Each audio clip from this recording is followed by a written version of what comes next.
Support for WUWM podcast comes from Hop Harvest and Vine and Good Harvest Market in Milwaukee, part of One Destination, combining farm-to-table dining, local craft beers, and organic groceries under one roof. More at goodharvestmarket.com. Lake Effect brings you conversations about what's happening in Milwaukee and the people, places, and organizations that shape the community. This is Lake Effect Spotlight from WUWM, Milwaukee's NPR. This holiday season, many of us are looking for things to do with the family, including trying out some new restaurants. And if you're looking for a great new place to try, Lori Fredrich has you covered. Fredrich is the dining editor for On Milwaukee, and she regularly joins us to talk about new Milwaukee-area restaurants and reminisce about old favorites that have recently closed. She joins Lake Effect's Joy Powers to share more. There are a lot of great new restaurants that have opened up in the Milwaukee area, but of course we are saying goodbye to a number of old favorites.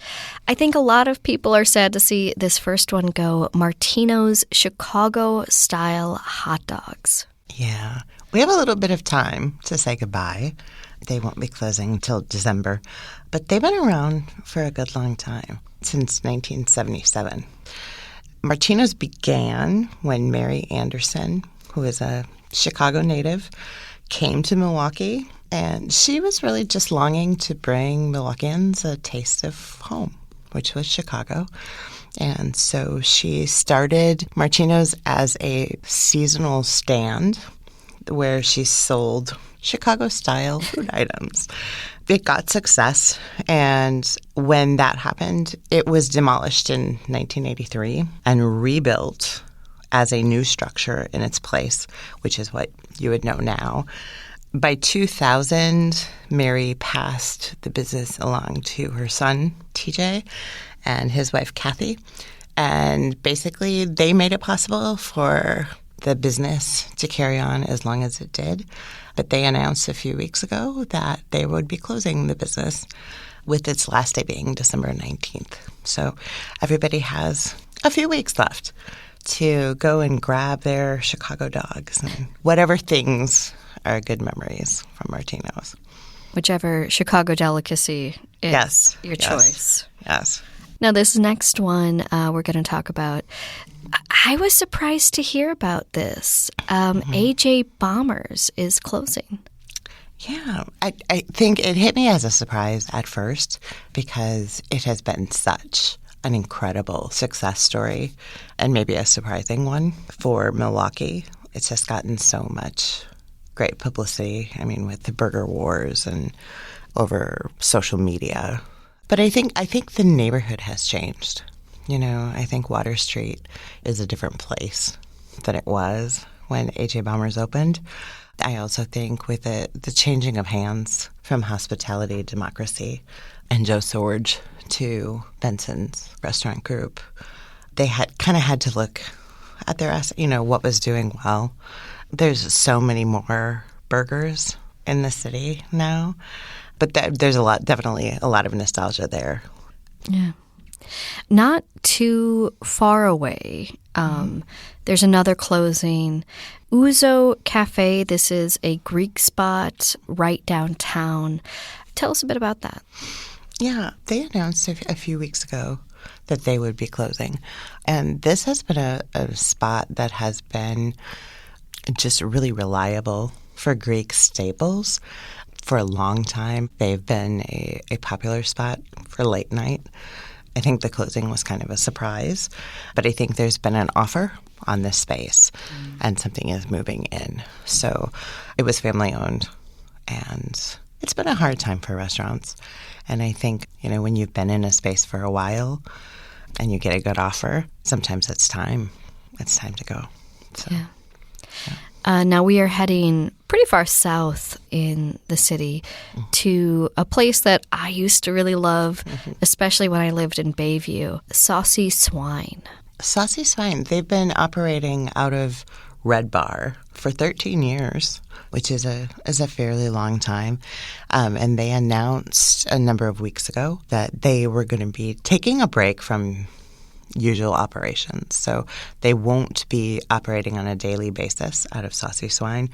They will be continuing to operate their catering business during the summer months. In this particular case, it's a matter of preserving time with family. When I talked to him on the phone, right away he said, I've just missed a lot of time with my family. He said, I don't know what the future looks like, and the restaurant may come back, but for right now, I think it's one of those things where he needs a break. Yeah. Yeah. Now, there are a lot of great new restaurants that have either recently opened or are about to open here in Milwaukee. One that I know a lot of people are excited about, especially if you love German cuisine and German street food. I think it's pronounced doner kebab. Doner kebab. Germany is wild about doner kebabs. Currywurst used to be the big street food in Germany. And in recent years, the doner kebab has completely swept the currywurst away. The family, Ray and Elma Romick, who own this new shop, which is simply named Doner Kebab. Ray is from Germany. Elma was born in Bosnia, but also raised in Germany. Ray studied culinary in Germany and always wanted to own his own doner kebab stand.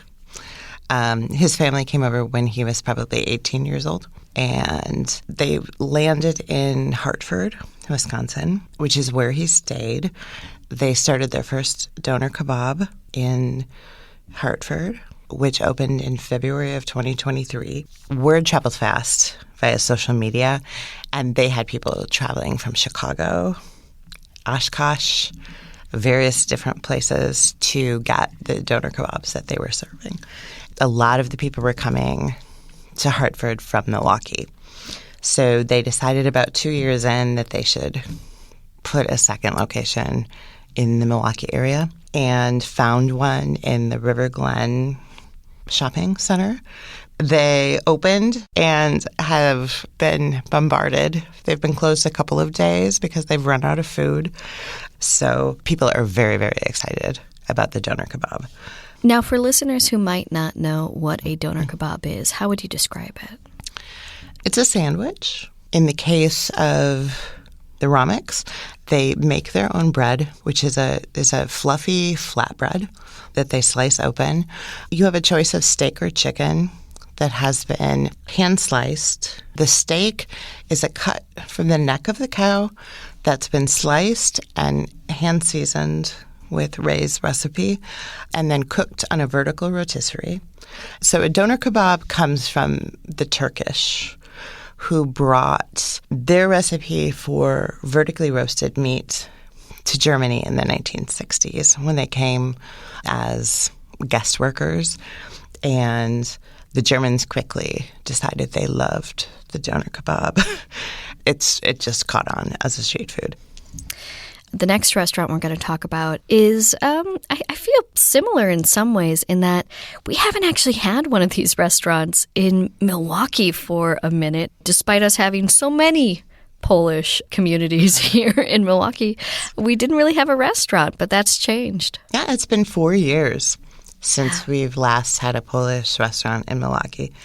Violetta's Polish Kitchen has now come on the scene as of October. And Adam and Violetta Bartozak, who also own Violetta's Polish Deli, opened the restaurant.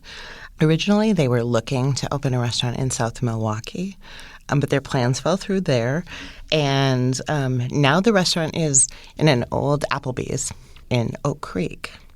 They're going to serve a lot of the things that people could buy at the deli, including their soups.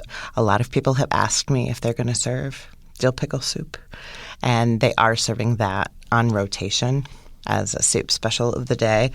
They're also serving really traditional Polish fare, pierogi, pork cutlets, Polish sausage, goulash, stuffed cabbage, and I'm sure a bunch of other things that they will add to the menu kind of as time moves on.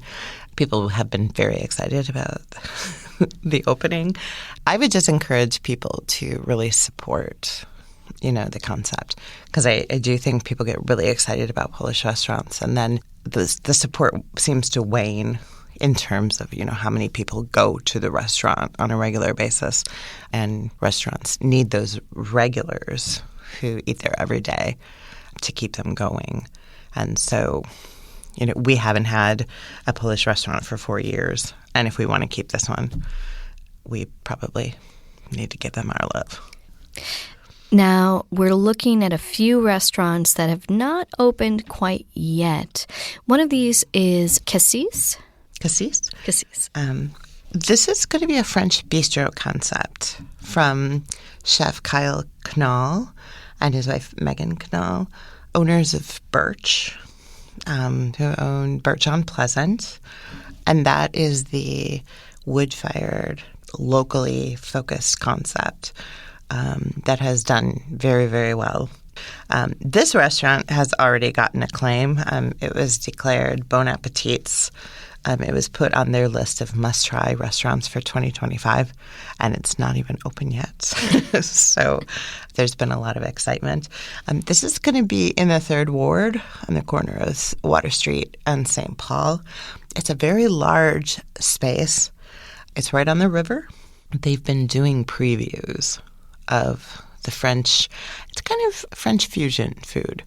They've been taking classic French dishes and doing little twists, dishes made with local products as well, which is just one of the things that Kyle Knoll is passionate about. They were supposed to open this fall. I don't know if they are completely on time, but I would expect this is probably one of the first and most high-profile restaurants that we will see opening soon. The final one we're going to talk about, this is called Naughty Plates. Yes. This is owned by Nadia Buchholz, which explains the name. But she always laughs because she said it sounds like naughty plates.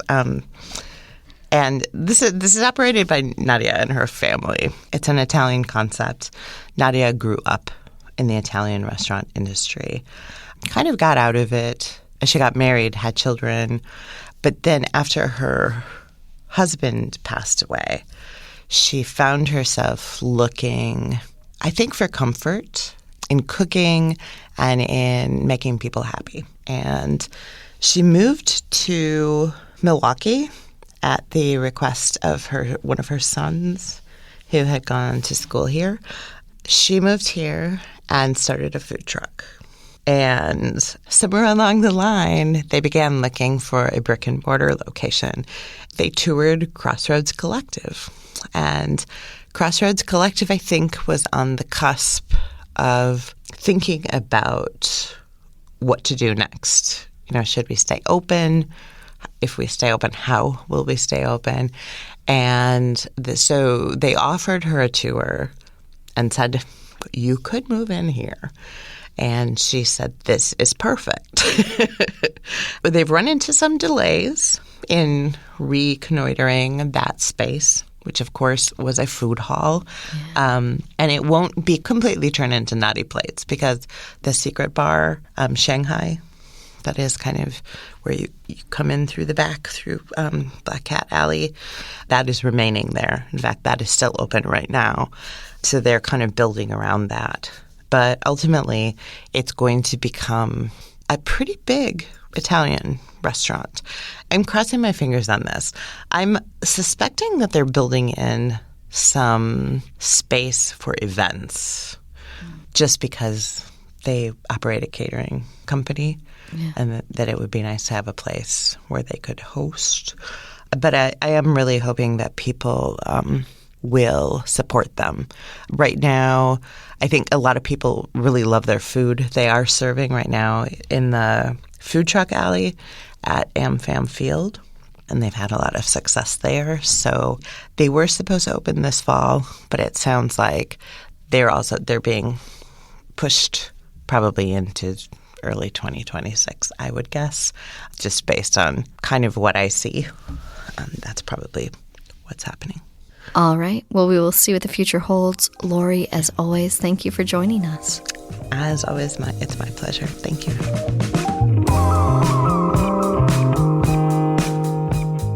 Lori Fredrich is the dining editor for On Milwaukee, and she spoke with Lake Effect's Joy Powers.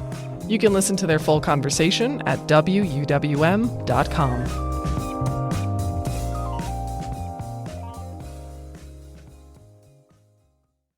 You can find more interviews like this one by visiting WUWM.com/Lake Effect. And while you're there, subscribe to the Lake Effect Spotlight podcast. Sources and methods, the crown jewels of the intelligence community. Shorthand for how do we know what's real? Who told us?